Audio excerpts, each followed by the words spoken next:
Three, two, one, and we're live. Good morning, good afternoon, good evening, Fabulites. This is Angela with another edition of Notes on the News. But hold on a second. Do you watch, what's the Robin Thede? The Rundown with Robin Thede? For some reason, I thought I heard someplace that in every episode, there's a body roll. I'm like, in the last episode, I was watching for the body roll, and I couldn't find the body roll. So, in honor of the Rundown with Robin Thede, one of my favorite news pop culture type shows that comes on BET Thursday nights, 11 o'clock. Let us all join in and do a body roll. Body roll. Like, share, comment, subscribe. I'm Angela. The channel is Be Fabulous You. And Notes on the News Feed is my segment where I share with you headlines from my news feed. And I also share with you some of my thoughts, ideas, perspectives on those headlines, the news stories, the subject matter in general, or just whatever happens to come up between us. But it's not news.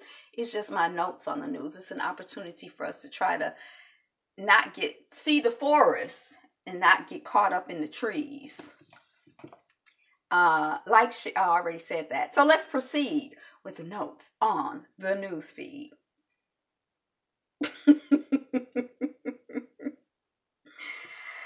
Okay. South African President Cyril Ramaphosa promises new dawn. And they say that, I think on Friday, I think that he was inaugurated or sworn in, or there was some sort of, hey, welcome on the chat. There was some sort of official, beginning of the reign, the leadership, the presidency of Cyril Ramaphosa. And they say that in his speech, he referred a lot of the language that he used brings back literally Nelson Mandela and his his style of speaking, some of his language. Speaking of Nelson Mandela, speaking of South Africa, rest in peace, rest in power to Mama Winnie Mandela, who made her transition. I saw the reports today, so I'm assuming that she made her transition sometime within the last 24 hours. As far as I know, she was 81 years old at the time that she made her transition, and she had been married to Nelson Mandela. I think that they were separated or divorced, at some point after he got out of jail. But warrior woman. So rest in power, Mama. Thanks for your service. And, may 25 million rise up in your place, or inspired by you and your work and your energy and your vibration. Okay, let's go. Dwayne "The Rock" Johnson opens up about his secret battle with depression, which, I think is really, really interesting, because I think that I remember when I was a child and when I was a teenager, and there was a student who committed suicide at I think it was a Catholic school, but he was like really, really popular. And I remember people were like, well, how can he commit suicide if he was really, really popular? He was an athlete. He was a good student. He was well liked. He was popular. Why would he kill himself?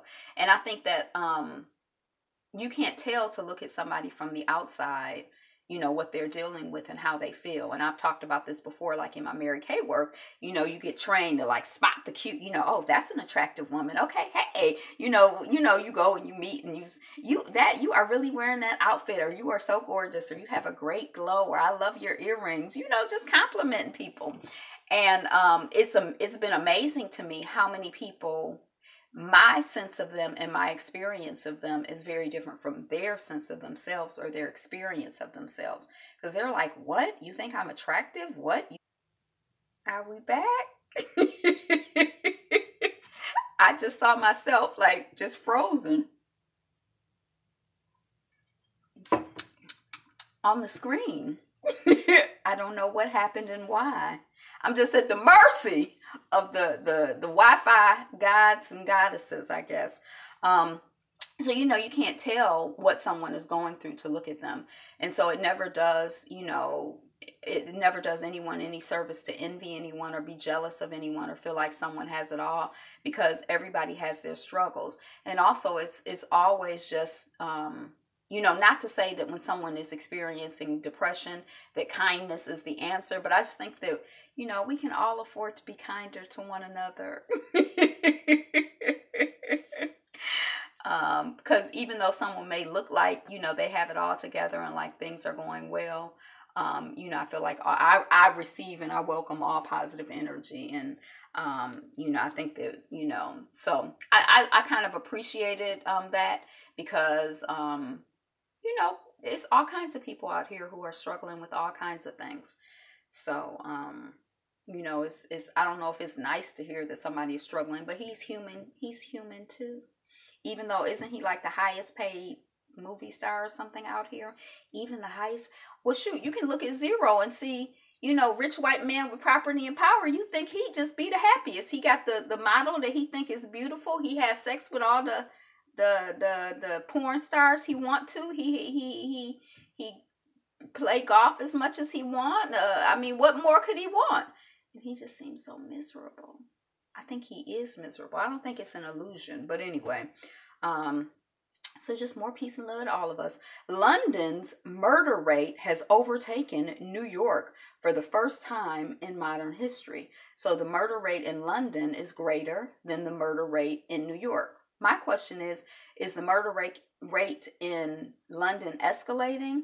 Is the murder rate in New York de-escalating? Is it a combination of things? I don't know. I didn't look at the article. I just looked at the headline.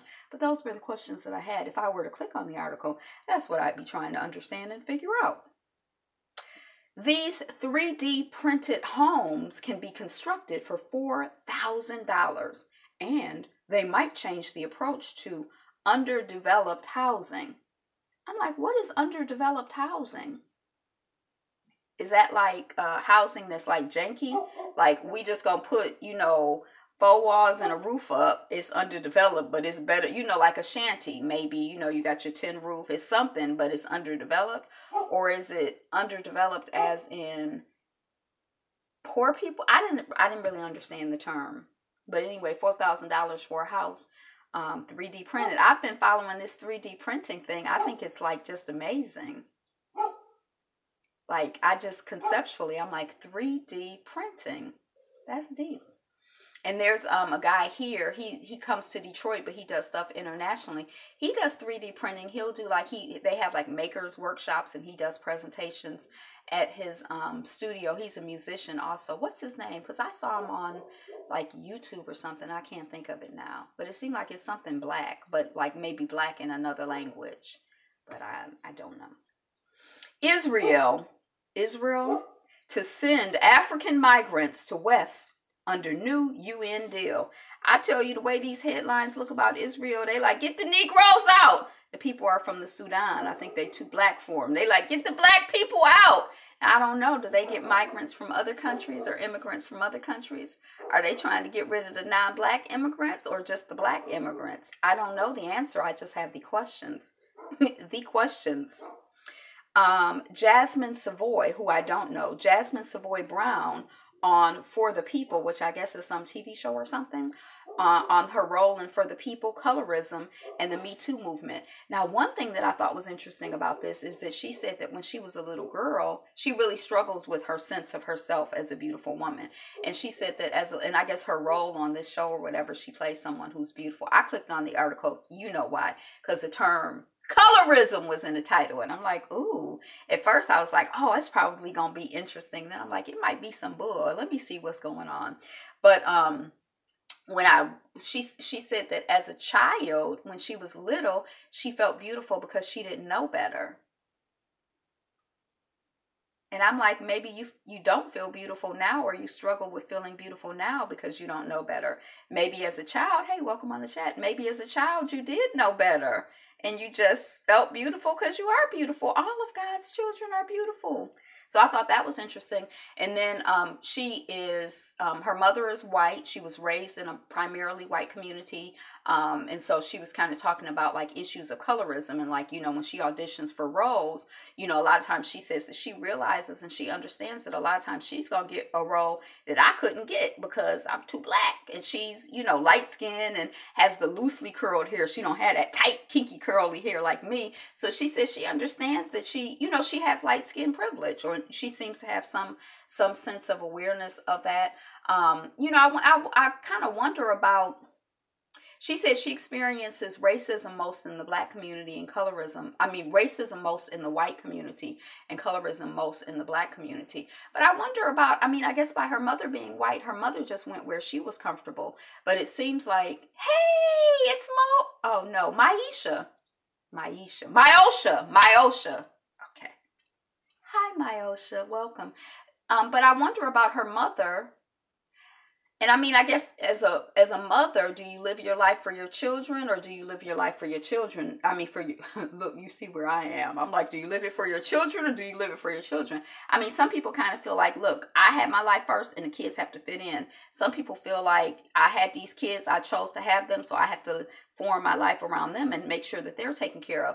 But I just feel like, wow, for a little brown child, a biracial child, black child, whatever, however she identifies, to grow up in a predominantly white community where, you know, in kindergarten, she didn't get invited to the party and people called her monkey as she was growing up. And, you know, it just seems kind of like, I don't know. I guess everybody had their challenges, but I feel like, why ain't her mama take her someplace where she could, you know, I don't know. It just seemed like to be constantly under assault at such a young age, you know, and I feel like, you know, we say from 0 to 2 is pivotal, from 0 to 5 is pivotal. But, you know, I just feel like even to me, like through adolescence is kind of pivotal. And really, personally, I would, if it was up to me, I think that all black children should go to HBCUs, because I think by the time that your brain has finished developing, if you have had a good supportive,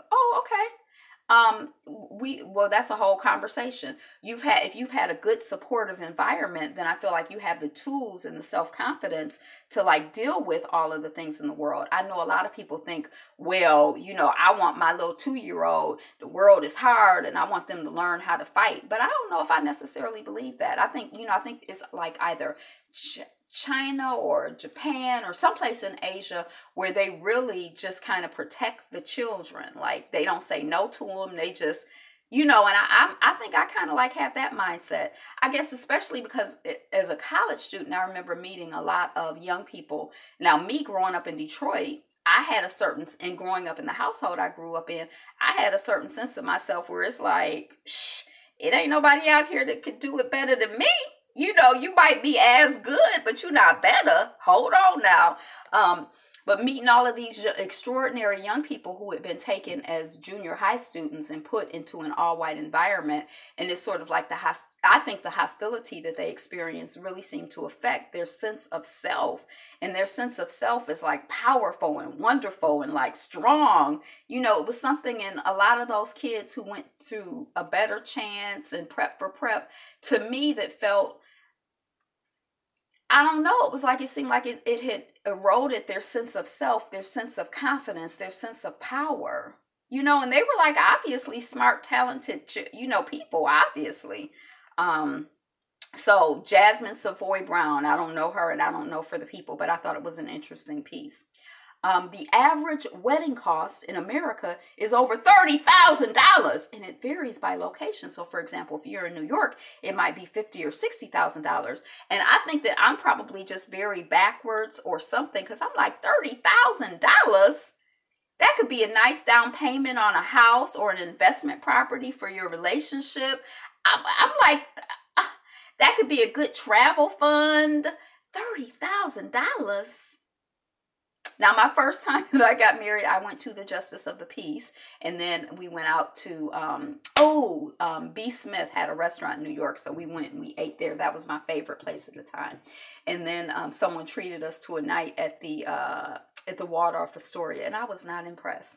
You know, it was very expensive, but I guess you probably have to spend like $40,000 a night to be impressed. I was just like, this is small, and I'm just not impressed. But that was my first wedding. Then my second wedding, I wanted to, I was like, oh, we'll just go to the Justice of the Peace again. And it was like the community, people were like, no, no, no. And by then, I think I kind of understood that your marriage is not just your marriage. It is like a community thing. And so I did have a ceremony. I spent a month planning it, like 33 days. I had two peaches and two cacao raw pancakes. Side note, I have it in my thing. Yesterday, I really I don't want to say I struggled, but at some point yesterday I realized, wait a second, I was low on my water, so I wasn't high on my food. I mean, so I only got 4 servings of fruit and vegetables in yesterday, but I did get 2 32-ounce bottles of water in. Okay, so in my second place, I had a dress made. It was a beautiful Nigerian lace dress. The African woman who made it for me like kind of hit me on like what was in style in Nigeria, and it was a beautiful silver Nigerian lace dress, and it just fit me. It was like cut. I had never had. Had I ever had anything made for me? I love that process. And that might have been what inspired me to want to have like a whole wardrobe made for me, and we had, it was like at a friend of mine had a little venue. So we had it at her venue. I think that was probably a couple $100. My dress was probably a few $100. His grand booba was probably $100, something like that. My auntie made us a cake because she has a cake making business. My daughter-in-law made us mac and cheese because everybody like her mac and cheese. One of my friends made us some raw greens, not because I liked them, but because they were so popular with people. I figured people would like them. And then I don't know what else we had. It seemed like it was an assortment of stuff there, but I can't even remember. But it was basically like, I guess, a potluck wedding. But it probably cost less than $1,000. So $30,000. And they say that's not where couples spend the most. The most money that couples spend on is the jewelry. I think that's where the article is going. Now, the jewelry I could almost appreciate, except that a lot of times if you buy like gold, silver, and diamonds and stuff like that retail, I think you're like not really getting a good deal. But, theoretically, if it's something that has some resale value, the wedding is it's a wrap. I mean, I'm all for a party. I like a party, but I'm like $30,000. Woo! Wow. Do you know what I could do with $30,000 other than have a wedding? Parkland students return to school. They say it feels like prison. I remember when I was first going to schools and they had metal detectors, and it was like, I did not like that at all. That was many, many years ago. Malala's brief but revealing homecoming to Pakistan. They say she was like really, really surrounded by security. A lot of people didn't know where she was going to be and when. When she would show up places, she would be there for a short period of time. I think there was a concern that someone might try to shoot her again, And then I saw one tweet where someone was like, I'm not even all that impressed with Malala, whatever the child's name is. They said that they're more impressed with the people with the girls who try to go to school and then get shot and then go back to school. They like, I guess they ain't. I'm like, well, dang, I figure if somebody tried to shoot me for going to school, I might, she almost died. I might not go back. I feel like you don't have to shoot me for me to get the hint. Shoot, don't be out here trying to kill me. And I'm not like a glutton for punishment. Not that. I don't know. But so that we talked about that a little bit yesterday. I went to elementary in the city of Watts, and we had shootouts every once in a while. Wow. Yeah, that's intense. We talked about it a couple days ago, but just how it affects you emotionally being around violence, And I mean, I think, Black folks, we have at least in the 300-400 years we've been in this country, Watts, California, we have a long history of, just being in very violent, hostile, aggressive situations. Yeah. He never even stopped. Shocking footage, I don't know who is, shocking footage shows sheriff's vehicle striking grandmother at Stefan Clark protest. So she's coming out of the hospital now. She's still alive, but the cop hit her, a hit and run by a cop of a protester. Welcome to America. 2018. White House intern photo causes uproar. But not everyone takes issues with the lack of diversity. Shoot, some of the people are probably happy. I think they say of the 90 people, I don't remember what the number was, but there were 2 people of color. When I looked, I didn't see any. But somebody's like, there's somebody in the upper corner, but I don't know. But yeah, I'm sure some people are like, yeah, the whiter the better. They probably, happy, I guess. So yeah, everybody is not, distressed at what Zero is doing. Some people are excited and proud at part and all of what he's doing and what he represents. And people in Japan are turning aluminum foil into shiny metal balls, and it's undeniably satisfying to watch. I guess we could get these videos on YouTube. Somebody's calling me in on my phone while I'm trying to use it for something else. So I guess somebody made a ball out of aluminum foil, and it's just all the rage now in Japan. So I might, I don't know if it'll come up on the, sometimes I look at the fire, the trending topics, because most of, of course, most of my timeline is people I subscribe to. So I haven't seen anything about the shiny metal balls, but maybe I'll look and see if it's undeniably satisfying for me to watch. A horizontal shower treatment might be the ultimate form of relaxation. So I guess you lay like this and then you get showered. I remember I used to get like yearly massages on my birthday. It was a gift of tradition. But I remember one time I had a water massage like on the table, and it was like, but it kind of freaked me out. Like because it was like in the room. I wasn't like in a tub, and they had some special massage table that was designed for that. But it was just like, I was just kind of like, well, where's the water? Like it wasn't like, I was just like, oh, relax. I was kind of like, what's going on? How is it happening? Where is it coming from? Is this sanitized? It was just like a lot for me. But a horizontal shower treatment. Teamster airport drivers prevail after a long fight. Ratify contract. So that's in Union News today. White nurse out of a job thanks to an activist who captured her insensitive remarks on Stefan Clark's shooting. And there was something in that article that caught my attention. So we talked about the fact that Mama Winnie Mandela, South African anti-apartheid campaigner, dies at 81. Rest in power, Mama. Thanks for your service. Let me see if I can figure out.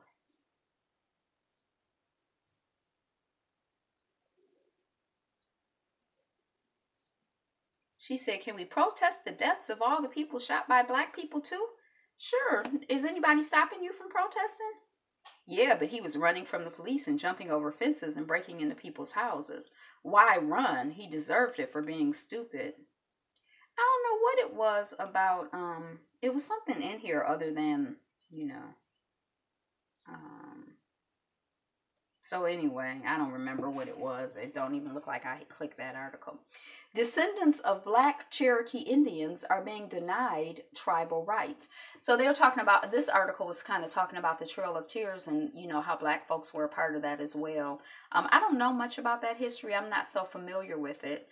But I know that I'm still trying to process this idea that, one drop of black blood supposedly makes you black, but you have to have be 99% native, or there's like there's a much higher threshold than one drop to be considered native. So it's just kind of like that whole, I'm just kind of like, that's really interesting because, the native people have rights, by declaring one drop makes you black, then that meant that, you could enslave me, steal my labor, beat me, kill me, rape me, and be like, well, you black, I can do whatever I want. One drop makes you black, I don't care. And then the other thing is like, well, there are no native people left because, there's no 100% fully native people left. So this land, we can just claim this because there's nobody here who it belongs to. I don't see any native people. It ain't looking for no one drop when it comes to that. So just it's interesting how for a lot of people that I talk to about, like the issue of racially constructed, racial construction and, how we perceive things, I feel like we have a lot of attachment to this concept of one drop. But I think this concept of one drop, was not designed to serve us. So I just think it's a whole interesting dynamic. So yesterday I had one apple, I had green beans and half a carrot, and some other vegetables, but I don't count those. But the green beans and the half a carrot, or the carrot, I counted. And then later on, I had a raw carrot and a grapefruit. Plus, I had 54 ounces of water. So today, so far, I've had like 32 ounces of water, almost. I had I put dates in my oatmeal, my steel cut oats. So I put I put 9 in because I sometimes share it out. So I wanted to make sure I got at least one serving in my oatmeal. And I had an apple and a grapefruit. So I'm like at 3 and it's like 152. So today it's going to be, tomorrow's report is going to be, I love eating clean. I feel so clean inside. Yeah, it's something like, I feel like I've talked about before, like it's something about steel cut oats and how they sit in my system that I really enjoy. It's like it's something very like peaceful and grounding about it. But I also, you have so much more energy. Yeah, I don't know if I don't want to say that I struggle with it, but I'm glad we're talking about it because I feel like it raises my consciousness and my awareness, and it helps me. Because I think without realizing it, I absorb, the McDonald's signs of this, the that, and I'm like, well, I'm not eating McDonald's. So what if I'm eating, cheese and crackers? Like, I think that it just I think it like lowers my vibration, etc. So this contributes to like raising my consciousness and my vibration because it does feel better. Because it is better. Indian police search for monkey that snatched baby. Now they say that the monkeys will come in and like tear stuff up. And I'm like, well, what the monkeys? They just come in. Like, what? Why are the monkeys doing that?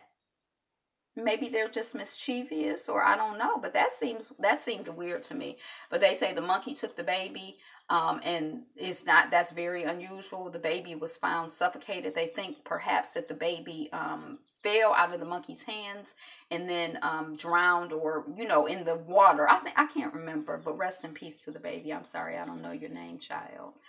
But I was kind of like surprised. Like, I'm like, are they looking for the specific monkey that took the baby? Like, how?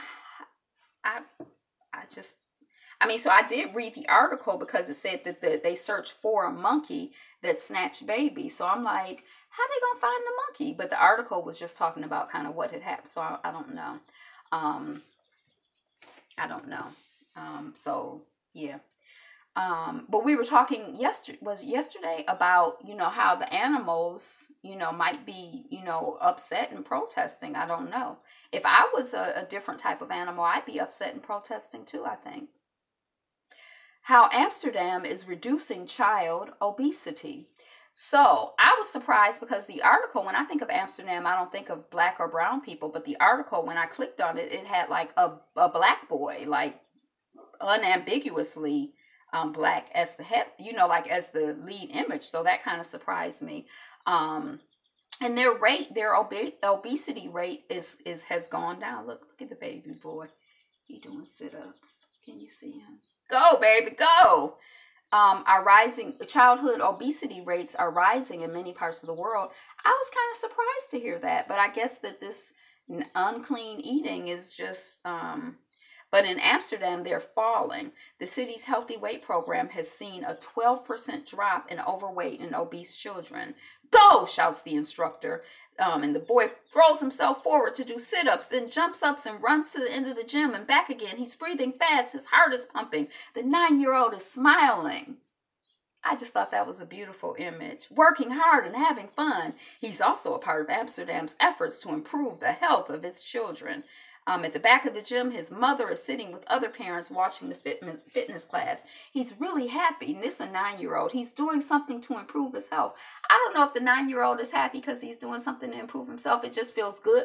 Like, I know, like, I remember when I was not a kid, but like when I got to be like 15 or 16, and like sometimes I would be in a situation where I could just like break out and run like full speed like I used to do as a child. It was like my body was just like, yes. And it's like I remember like, dang, I don't do this very often, but it used to feel good when I did it. So that's what I think. I think he's probably just, you know, feeling good because his body is like engaged. A year ago, his school told the mama that he was overweight. Children in Amsterdam are now regularly weighed and tested for agility and balance. Now, that's also interesting, too. So they get the gym class, home visits, and food advice all for free.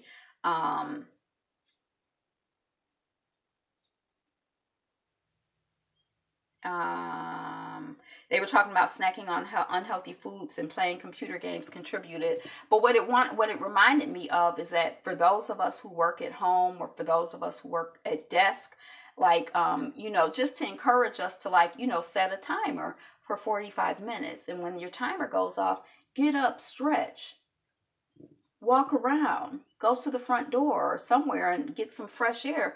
Let some stuff circulate. Like, you know, I think that sometimes, you know, even, you know, when we come home, you know, you might be active during the day and then you come home and you sit and, you know, like let the commercial trigger you to do something. Maybe it's to drink some water. Maybe it's to stretch. That's what I try to do.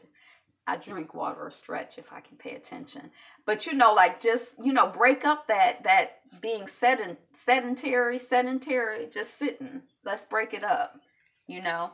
And, you know, it doesn't have to be anything all that, you know, complicated or sophisticated, but something. Just break up your so, but anyway, the reason the immigrant communities is, I think, why that little boy was, thank you for the light, why the little boy was the cover person. Here's another little child. This child is being taught how to eat healthy. He's cutting up, I think that's a mango. Oh. Immigrant communities from Suriname, North Africa, and Turkey. That's where Amsterdam's childhood obesity problem is concentrated, in the poorer parts of the city. So I was kind of curious. You know, I'm like, I wonder why.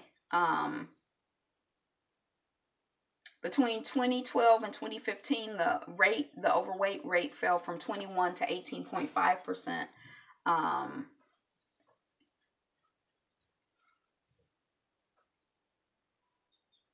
But I actually think of, you know, in other parts of the world, people eating more fresh fruits and vegetables. And, you know, so it's kind of interesting to me that the immigrant communities have a concentration of obesity. I wanted to know more about that.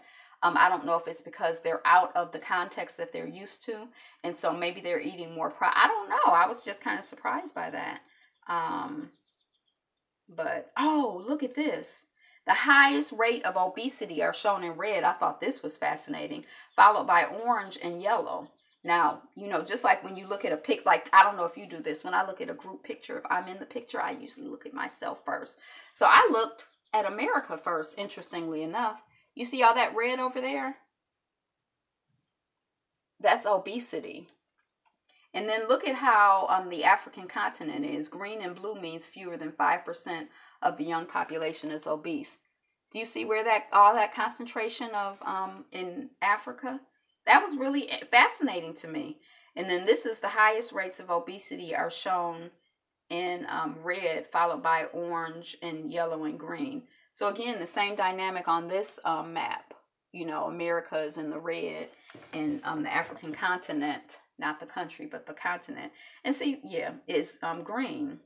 So that was interesting. You know, I don't know. I just thought it was interesting. Oklahoma teacher strike. Did you know that the teachers in Oklahoma were on strike? I didn't know. I have 29 textbooks to 87 pupils, but I'm glad. Didn't we just have a teacher? Was it in West Virginia? South Virginia? See? So ashamed, but we just had a teacher strike in another state. I think it was one of the Virginias. So I'm here for the for the organization, for the organizing, and I'm here for the striking. I am. I don't even really know. I mean, I just saw that headline, but I'm just here for it. Boko Haram attack, more than a dozen dead in Maiduguri. So rest in peace for the people who have made their transition and are making their transition, and their families and communities. I don't really understand the whole Boko Haram thing. So I feel like I've been trying to get more clarity, and I'm still, and maybe it's just I don't understand like the concept of warfare. I don't know. Luxury ride for stolen livestock in Uzbekistan. So they had like I don't know if it was like, it looked like a cow, maybe not a goat because it was a little thicker, but like in the back seat of a car, like, so I guess that according to the story, the people were stealing the livestock and they just put it in their car and rode off. But you know how you see people's dogs in cars and stuff, and they be like, hey, what's up? That's how the cow looked, like, hey, what's up? I was like, okay. Rihanna is RIAA's #1 top certified artist for digital songs. I have no idea what RIAA is, but yay for Rihanna. Congratulations, girl. She just, woman, lady, ladybug, she just, I guess.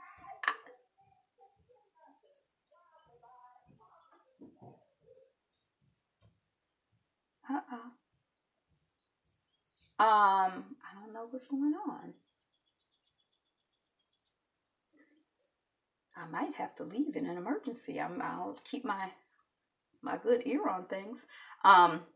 So Rihanna just seemed like she's out here living her best life, and I'm here for it. A single high school in India has produced the CEOs of Microsoft, Adobe, and MasterCard. I think it was in Hyderabad. And I was in Hyderabad when I was in India. But it's like one particular high school. I can't remember what it was called. But they out here doing the most. They out here producing leaders and companies. What is their curriculum? What's their strategy? What's their technique? What are they doing? I like to hear about, I mean, I don't know if, leading Microsoft or Adobe or MasterCard, but, you figure if you're leading something, you've demonstrated some type of excellence. So we're here for excellence. They're excelling, coming out of India. Yay. German Dachshund, like Dash Hound, like, the little, what do they call them? Hot dog dogs. Museum in Passau. A world first. They said they feel that people need to celebrate the little German hot dogs more. So they have a museum dedicated to the German Dachshund. Dachshund? I don't know how to pronounce it. I watched part 1 of the doggy show, or not even part 1, but like, probably the last 10 minutes of the doggy show, part 1, the other day. So I'm like, I wonder who won, if one of the little dogs I saw. That's totally off the subject. But anyway, would you go to a dog museum? Highway Patrol. New evidence strongly supports claim that SUV carrying 8 intentionally drove off the cliff. So this again is the 2 women who had adopted 6 black and brown children, and they recently went off the side of a cliff. I was confused when the story was first reported, or when I was first reading about it, because they said that there was no signs of the car braking or no signs of skidding. Like they didn't accidentally skid off the road, and it didn't seem to be any sign of them trying to stop themselves from going off the road. So I'm like, oh, well, it sounds like they ran off the road intentionally. And I guess a couple days before, Child Protective Services or something had been called. One of the children, who we may have seen in images, was asking neighbors for food, and the neighbors were concerned. He said that they were food was being withheld from them as punishment. And I think that child had been in some images, like to me, some propaganda images of him hugging a cop at a protest. And like, I guess that was supposed to show like, oh, can't we all just get along? And I'm like, the little boy, I mean, can the cop stop killing the little black boys when they become black men? That'll help us get along. We're not the problem. So and then I heard someplace that little boy had a habit of going up to strangers and hugging them and crying.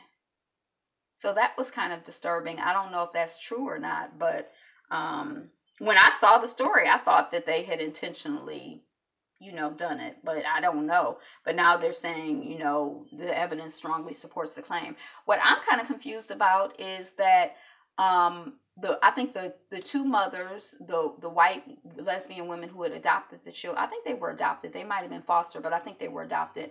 I think their bodies have been found, and 3 of the children's bodies have been found. So there are 3 children's bodies.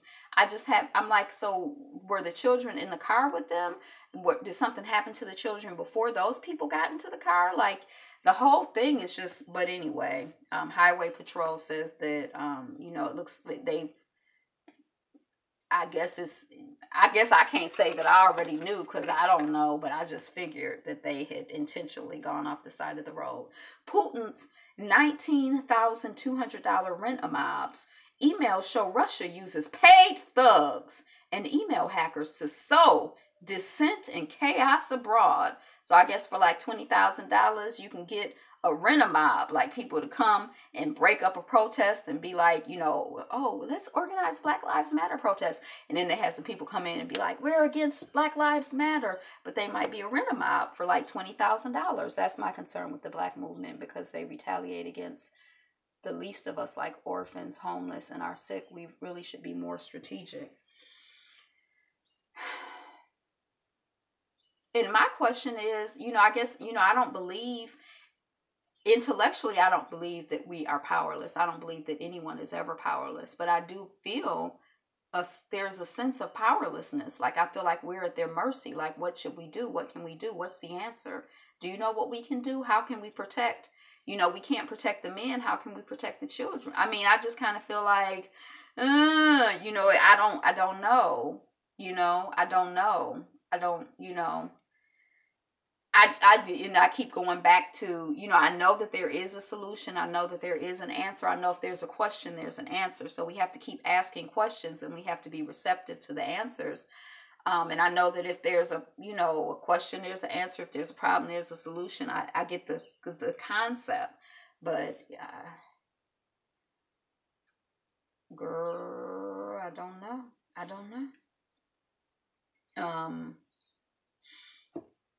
Yeah, I don't know. 7 dead in massive India caste protests. So, I'm assuming that the dead are they call them Dalits, the darker people in the society that used to be called untouchables, but I guess that's not like the appropriate term anymore. But most of us would recognize that term more than Dalits or Dalits. I don't know how to pronounce it, but it's Dalits. I think someone is at the door. There's all kinds of things going on. So I guess they're protesting how the lower caste, or I don't even like that language, but how certain castes are treated, unfairly, and, and I think there was also a conversation about like they're more vulnerable too. Speaking of vulnerable, like I think you can be vulnerable in lots of ways. I don't know who it is. Bella's happy whining. You can be vulnerable in lots of ways. You can be vulnerable in lots of ways, but of course, women, if you're like a Dalit and a woman, then you're going to be more vulnerable than if you're just a woman. If you're poor, you're going to be more vulnerable than, there are all kinds of things that can contribute to your vulnerability. I'm going to try to overtalk and keep going, because I really don't want to do a part 2 of this, so we'll just keep going.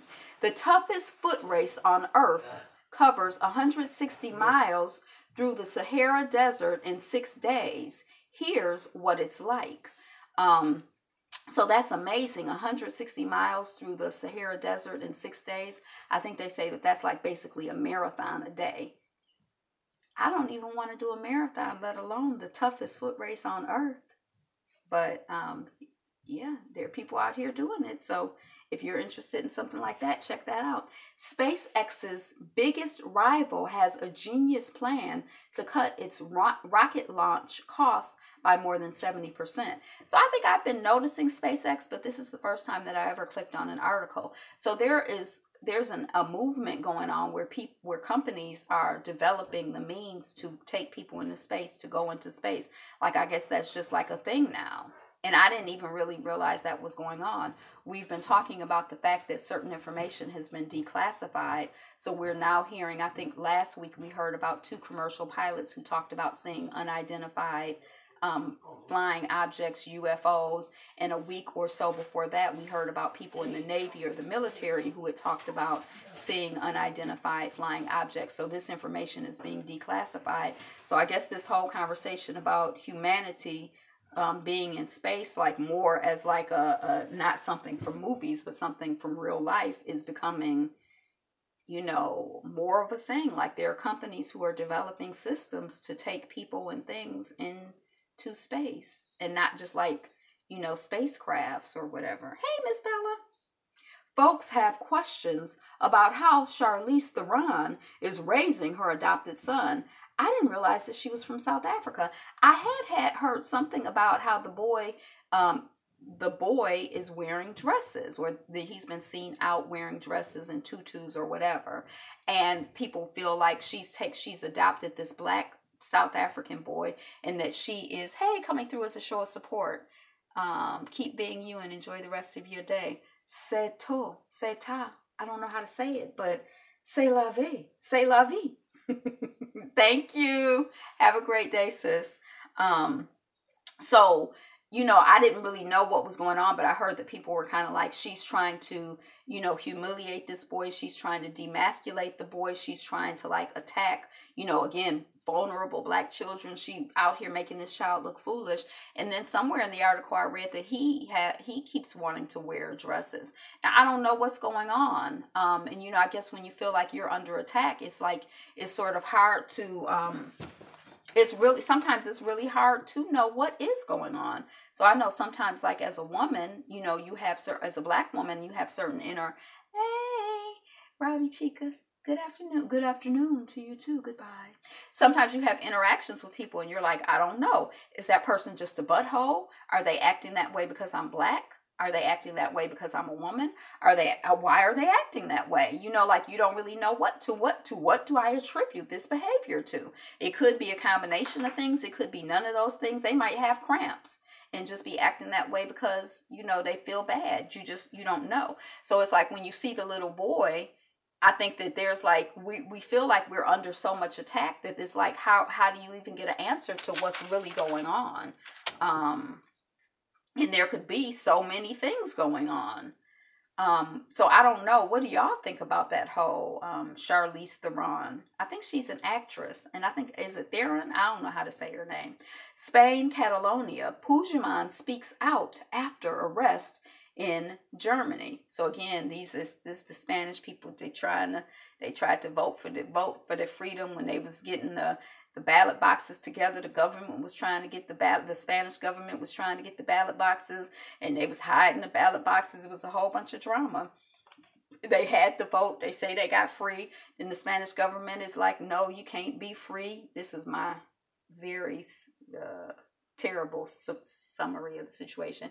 Then some of the leaders left the country. Puigdemont was one of the main leaders, and some other people. They were in not Berlin, but they were somewhere, you know, Brussels. They were in Brussels, and then some of the people in the country who were part of it got arrested, and now they done got an international warrant. And first he eluded one warrant someplace, and I guess they got him in Germany, so he's spoken now. I don't know what he said, and I really don't quite know what's going on. That's just my theory of what's going on. I used to be a slave is the headline. I can't remember who this person was or what the story was. And we're at 48 minutes. It did quiet down though, so I just pushed through. I don't know what happened. Former Ukrainian president speaks out about being poisoned. Now the imagery on here, I'm like, it was like 2 pictures. I think it was the same person, but I'm like, is that before and after being poisoned? Because I mean, I'm not saying that I was like, oh, I want to be poisoned before, but after seeing that picture, I'm like, oh my gosh, he looks like HELL. Is that before and after being poisoned?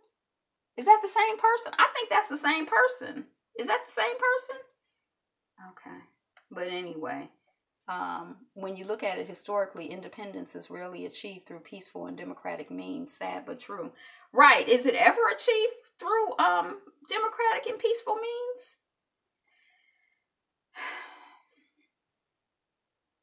I don't know what's going to happen to black people in this country. Because, I mean, are we, I don't know. I don't know.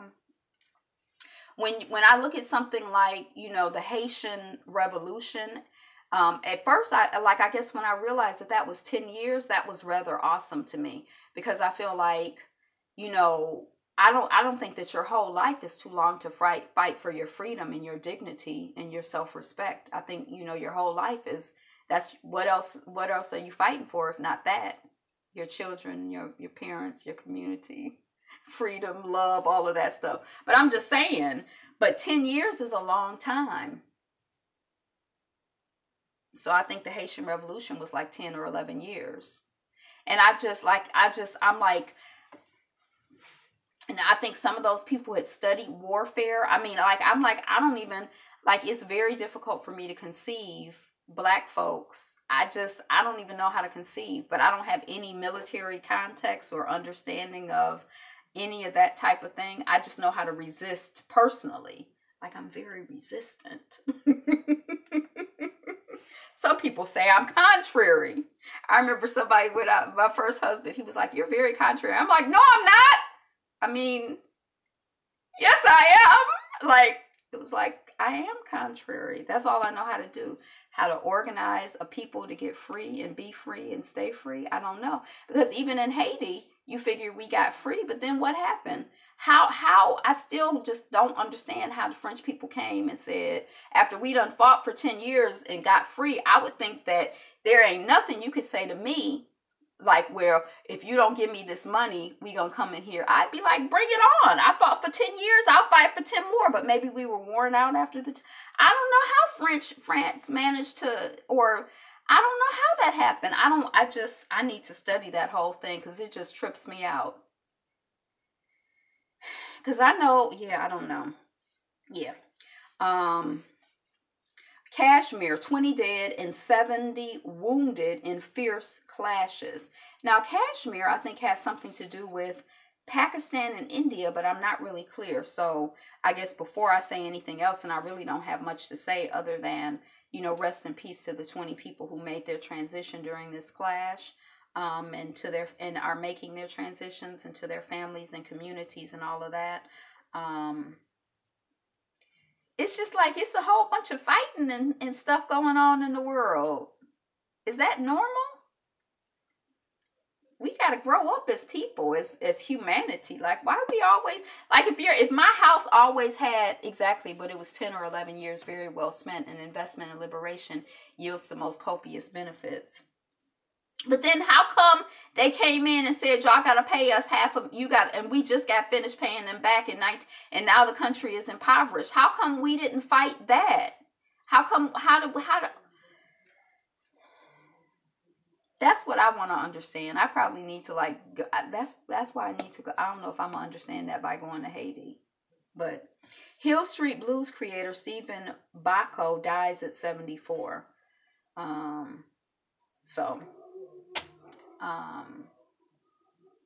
Rest in peace, I guess. I think when I looked at something, I was familiar with some of his work.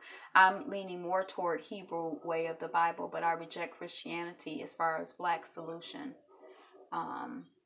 Yeah.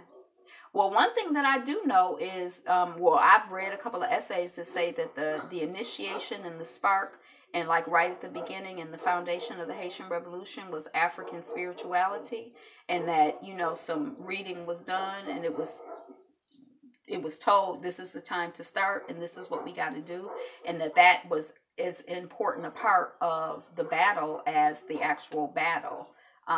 That we were battling not just on the physical plane, but on the disputed between India and Pakistan. That's the source of the conflict. And Pakistan is such a new place anyway, because when what was it called? Not the diversion, but when India got its when India was getting its freedom from Britain, that's kind of it's not called it's some word.